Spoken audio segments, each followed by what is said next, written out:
అనే విషయం కూడా మాకు తెలుసు. నాకే కాదు దేవరకొండ మొత్తం తెలుసు ఆయన చేస్తున్న విషయం. నేను కూడా హిమకాంత్ రెడ్డితో కానీ వాళ్ళతో కూడా చాలాసార్లు మాట్లాడడం జరిగింది.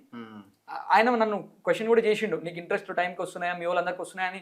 వాళ్ళు వీళ్ళని అడగడం, దేవరకొండ వాళ్ళని అడగడం, దేవరకొండ వాళ్ళని అడగడం, అందరినీ చేసిరు. ఇచ్చిన రోజులు అందరు బాగానే చెప్పుకున్నారన్న. ఇయడం ఆపేసిన తర్వాత ఒక్క ఈ దొంగ మధు అనేటోడు ఎట్లాంటోడు అంటే అన్న హెచ్ఐవి పేషెంట్లు అంటాడు అన్న. వాడు పోయి ఎవరిని తట్టినా కూడా వాడిని కూడా ఆ రోగం అంటుకుంటుంది. ఇంకా మీకు అర్థమైనట్టుందన్న. వాడు వచ్చి ఇప్పుడు అభిషేక్తో పరిచయం ఉందంటే అభిషేక్ నేరస్తుడు అయిపోతాడు. వాడు వచ్చి ఇప్పుడు మంగ్లీతో పరిచయం ఉందంటే మంగ్లీ నేరస్తుడు అయిపోతాడు. అన్న నేను ఏమంటున్నా అంటే వాళ్ళు చెప్పినంత మాత్రాన అన్ని నిజాలు అయిపోవన్న. ఇప్పుడు ఆ నోట్ల కట్టలు లెక్క పెడుతున్నది ఎక్కడది? అది మియాపూర్ ఆఫీస్ లో.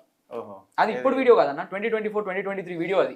ఎవరు తీసింది? ఎవరు అది? అది హిమకాంత్ రెడ్డి తీసిండు. అది ఇప్పుడు ఆయననే రిలీజ్ చేసిండు, ఆయననే చెప్పిండు. దాంట్లో ఉన్నది భరత్. లెక్క పెడతా ఆయన ఎవరు? ఆయన వాళ్ళ బావ భరత్ అని చెప్పేసి. ఓహో, ఎవరు? మధు బావ చెల్లెలి భర్తనా? చెల్లెలి భర్త. ఇప్పుడు ఆ శైలజ చౌహాన్ వల్ల చెల్లెలి భర్త.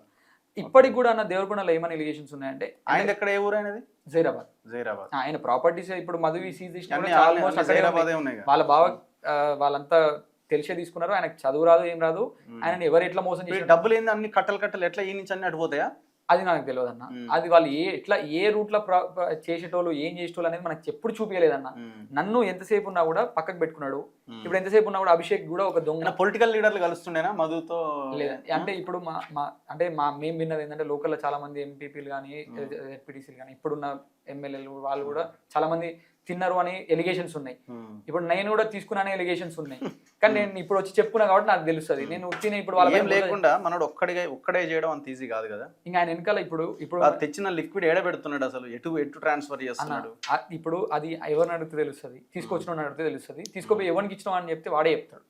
ఇప్పుడు హిమకాంత్ రెడ్డి ఉన్నారు అంటున్నారు, ఇంకెవరో బండి శివ అంటున్నారు, ఇంకెవరో భరత్ చౌహాన్. వీళ్ళంతా కూడా మనకేం అంత పర్సనల్ బాండింగ్ లేదు. కాకపోతే మేము కలిసినాము వాళ్ళతో, కొన్ని 2-3 మీటింగ్లకు నన్ను కూడా తీసుకుపోయిండు.